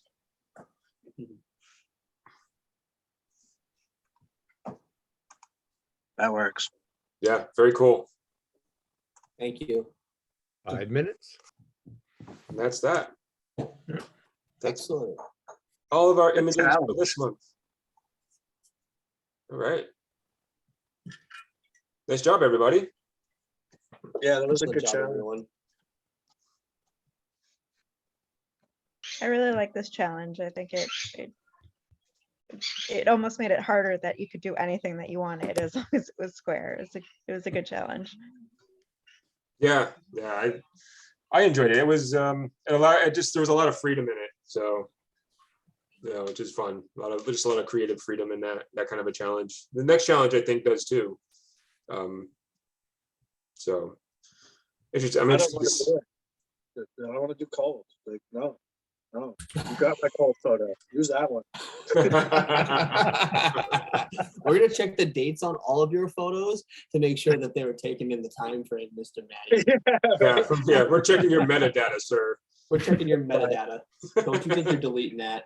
I got an idea for something I want to do for this, but we'll see how. So I want to recommend, if I wasn't keeping track, but I'm pretty sure most of us cropped to square in post-processing. I would recommend looking at your camera and finding a way to set it to shoot in square, just to give yourself that limit or that different point of view as you're shooting your photos. It'd be a fun challenge, I think, for a lot of people. If you're used to shooting like on 120 film with like a Hasselblad or anything that uses square format, then you're a little more used to square composition. But if you're not, I'd recommend I definitely recommend trying it out as the in-camera composition. Yeah. You'll always get a better image in the end because you're not cropping, you know. I don't know that I even realized that that was an option within camera. Yeah, you can shoot in 16:9, you can shoot in 4:5, depending on your camera, but I'm pretty sure you can adjust that in your settings. Yeah, I think most cameras can do it. Yeah, And the I native shoot is, square crop for like all my product photography. I shoot square crop. That's a good point. It kind of challenges you to now have to look for it instead of going back and taking pictures and just focusing on how can I crop this square and make it right. Yep. Interesting approach to it. It's quite a challenge in itself. It is. yeah, it's a limitation that would definitely make it harder, for sure. I would have to do some research on how to do it with my cameras. I don't know how to set it up. I have to go on the YouTube machine to do it. Oh yeah, I've figured it out. It's just I never really something, think so. never something I've actually looked into doing. I'm quite sure they can do it. I just don't know how. I think I've stumbled over that setting somewhere on the camera, so I'm pretty sure I've seen it. So it Well, shouldn't Pat, be when that- you figure it out, you let me know because we have the same camera. There you go. Lisa's like, That's I'm not teamwork doing any right legwork. You just let me know. there. You do the work. I'll take the Just let me know. That'd be a good thing to do if we ever get out and do a photo walk together. Have everybody set their cameras in square. Yeah. Yeah, well, we'll definitely get out for something soon. I know that Jared's got some things on his radar, and we've talked about a few different things. You know, there are a handful of people who will go out in the freezing cold. There's no doubt of that. So we do have some ideas for this winter. We're just waiting for the conditions to be correct. So we've discussed it. And I think we made a point, like we talked about ice races. We talked about the ice runway. So once all those things open up, I'll reach out, making sure that there's no issues with that. And then we'll definitely create a nice little event for every one of us to meet up with. And we're gonna go shoot together. yeah, definitely. So, well, all right, everybody. Thank you. Thank you. One last reminder, don't forget to pick up your images. If you can't get them, let Sean or myself know. We can take them in and we can give them to you at the next meeting. But Right, and I would recommend if you're going to go during what they call business hours, just to call ahead, unless you're going to be downtown anyways. But just if you're making a special trip, call ahead just to make sure that there's somebody actually there. They have very weird hours, and yeah. So Sean, you're gonna be there from 5 o'clock on, or yeah, 5 o'clock for a couple of hours at least. okay. Yeah. So. Hey, Sean, Jared, can you pick up mine? I'm not even in the state. Yeah. Oh yeah, we can Yeah, get no you problem. Mike for sure. 100%. Yeah, I'll hang on to it here, or Jared will have it at his house. We'll make arrangements next meeting or whatever. Okay. Yeah, no worries. Yeah. I'll write that Enjoy down. the so we don't forget. snowstorm. We will. Are you somewhere warm then?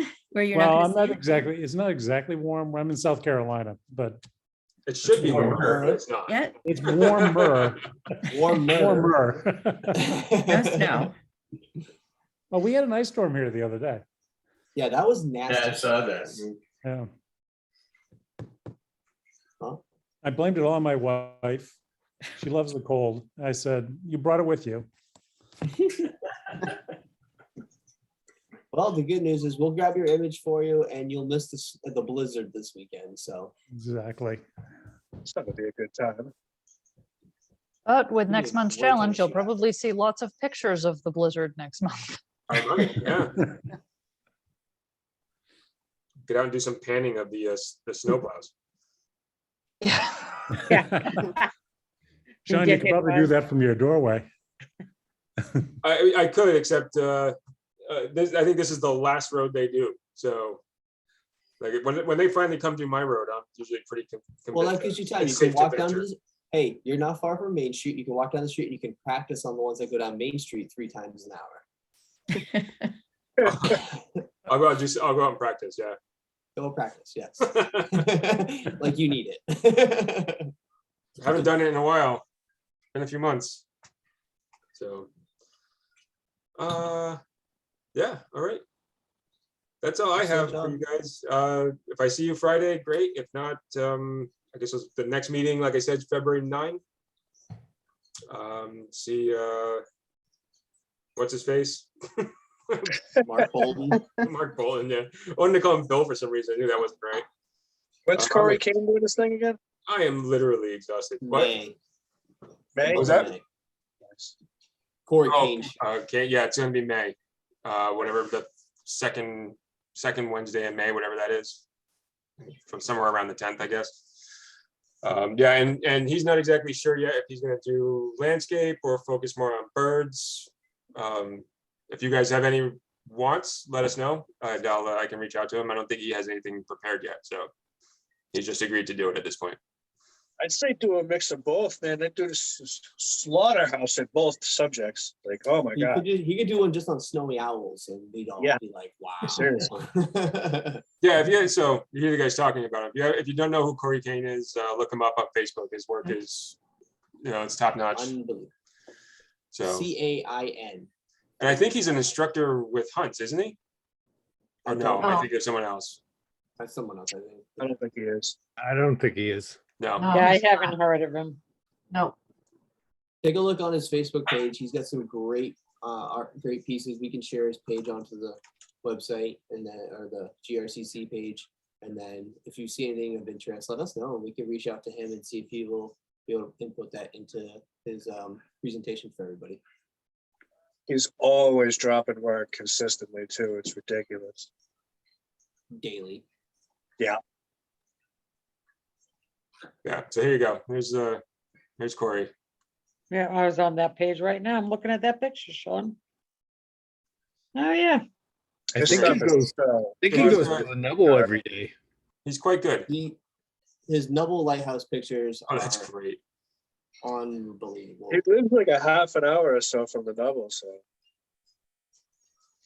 Yeah. So he's coming to talk to us in May. So this guy right here. So should be a good one. You ought to see if you can get a hold of Charles Cormier too. Really good choice. I follow him. I see his work. It's very good. I know Chuck, if you want me to ask him. Yeah, I mean, you can ask him about, these are typically conversations for leadership, but we sometimes worry that we're too landscape photographer heavy sometimes. I gotcha. Every single speaker coming in they're just all talking about the same thing. You know what I mean? Yeah. But there's no reason that we can't reach out to Charles Cormier and whether it's this year or next year. It's not like this is the last landscape talk we're ever going to have. It's a fairly common thing to talk about. He does a lot of different stuff too. Like if you wanted to have him come in to just have a conversation about how he does his work for haunted houses and stuff. Yeah. Every season he works the haunts. I forget which one it is. I think it's the one over in but either way. His work- Demerit Farms. Yeah. Oh, okay. The one down in Lee. Yeah. Some of his stuff. He's done some things with a headless horseman out there. Oh my God, his work is so good.